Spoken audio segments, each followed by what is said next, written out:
Bismillahirrahmanirrahim. Assalamualaikum warahmatullahi wabarakatuh.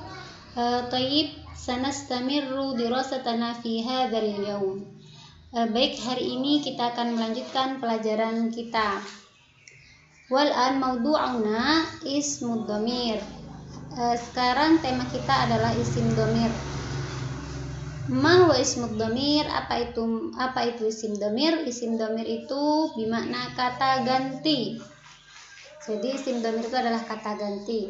Nah, fil lughal arabiyyah, di dalam bahasa Arab itu ada 3 jenis. Yang pertama adalah mutakallim, orang pertama atau orang yang berbicara.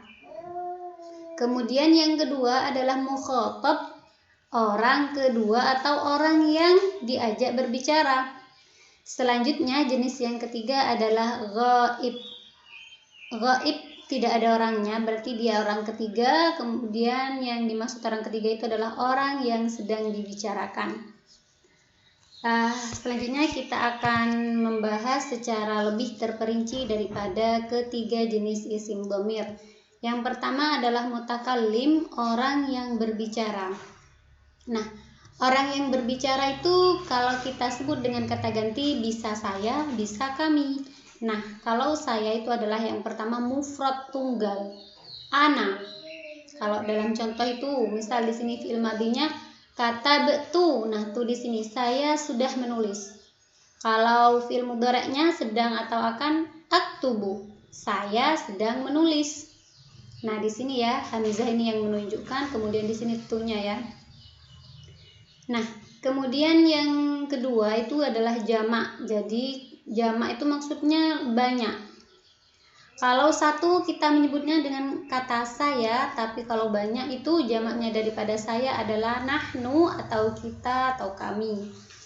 Kalau dalam fi'il seperti ini, kata be'na fi'il madinya, kami atau kita sudah menulis.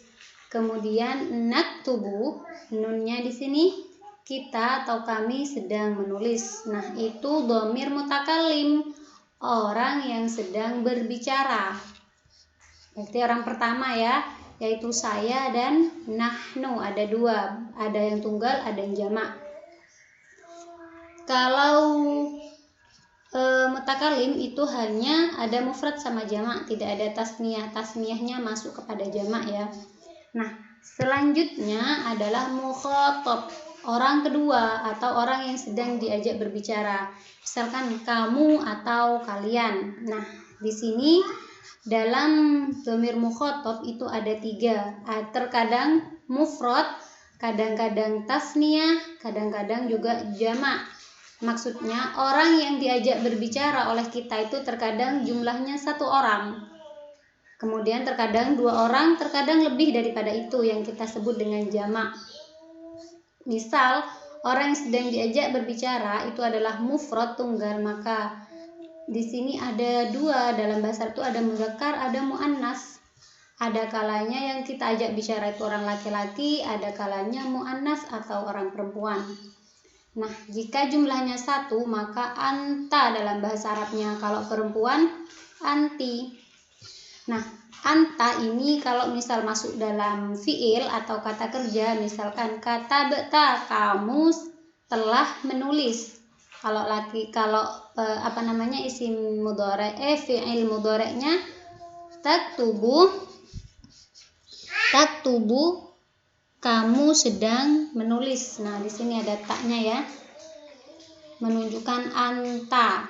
Kalau perempuan anti, kata beti atau taktubina. Jadi kalau laki-laki kata beta, kalau ke perempuan kata beti. Kalau fi'il mudhari'nya taktubu, maka perempuan taktubina. Kemudian bagaimana kalau jumlahnya 2 orang? Kita sebut dengan tasniyah. Di sini juga ada mudzakkar sama muannas. Nah, kalau mudzakkar itu antuma, muannas juga antuma. Nah, fi'ilnya pun juga sama. Pada bagian mudzakkar pada bagian tasniyah, maksud saya pada bagian tasniyah itu tidak ada perbedaan antara mudzakkar dan muannas. baik itu domir maupun fiilnya. Jadi di sini ada taktubu, ada kata betuma, kemudian taktubani. Jadi sama ya. Kemudian yang ketiga adalah jamak orang yang sedang kita ajak bicara itu banyak. Berarti kalau kalian berdua, maka di sini lebih daripada 2. Itu namanya jamak. Ada juga mudzakkar, ada juga muannats. Nah, di sini kalau domirnya tuh antum kalau mudzakkar, kalau perempuan antunna.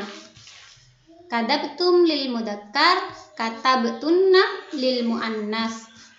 Taktubuna lil mudzakkar, taktubna lil muannats atau untuk perempuan. Selanjutnya kita akan berbicara tentang yang ghaib, orang yang sedang dibicarakan. Di sini sama, ada mufrad, ada tasniyah, ada jamak. Ada orang yang kita bicarakan itu 1 orang, 2 orang, atau 3 orang. Maksudnya yang dibicarakan itu dia tidak sedang kita ajak bicara, begitu ya. Nah, di sini juga terkadang mudzakkar, terkadang muannats. Nah, kalau 1 orang dia, kalau laki-laki huwa lil mudzakkar, kalau perempuan hiya. Nah, fiilnya bagaimana? Kataba lil mudzakkar, katabat lil muannats. Itu fiil madhinya. Fiil mudhari'nya yaktubu lil mudzakkar, taktubu lil muannats. Pakai ta, pakai iya untuk mudzakarnya. Kalau tasniyah ditambah alif nun pada fi'il mudhari'nya, alif pada fi'il madhinya. Seperti contoh ini. Di sini untuk domirnya huma sama ya, huma. Nah, seperti yang sudah saya katakan barusan, untuk konsep yang tasniyah antara mudzakkar dan muannats itu sama, kecuali pada fi'il madhinya. Di sini kataba lil mudzakkar, katabata lil muannats. Walakinna fil mudhari', kalau dalam fi'il mudhari'nya itu sama, taktubani. Oh, di sini maksudnya ketambahan alifnya ya. Kalau ini yaktubani. Jadi di sini perhatikan, di sini ya, tidak saya kasih tanda merah tadi ya. Kemudian di sini adalah ta. Jadi katabata, taktubani lil muannats, yaktubani lil mudzakkar. Bedanya hanya depan ya sama taknya saja ya. Kemudian yang jamak itu untuk banyak, lebih daripada 2. Ada juga mudzakkar, ada juga muannats yang sedang kita bicarakan. Hum, mereka. Katabu lil mudzakkar, mereka sedang menulis tapi laki-laki. Katabna, mereka, maksud saya ini mereka sudah menulis ya, fi'il madhi. Katabna, mereka sudah menulis tapi orangnya perempuan, merekanya itu perempuan. Fi'il mudhari'nya yaktubna, kemudian yaktubuna. Nah, inilah penjelasan daripada konsep isim domir. Isim domir itu ada 3, yaitu orang pertama, bisa saya, bisa kami, ana dan nahnu. Kemudian kalau mukhathab, orang kedua itu orang yang sedang kita ajak bicara, bisa kamu laki-laki dan kamu perempuan. Anta, anti, antuma, antuma, antum, antunna. Kemudian kalau yang ghaib itu huwa lil mudzakkar, dia, hiya lil muannats, huma lil mudzakkar, huma lil muannats, hum lil mudzakkar, hunna lil muannats. Nah, itulah kesimpulannya ya. Syukran ala husni istima'ukum. Wassalamualaikum warahmatullahi wabarakatuh.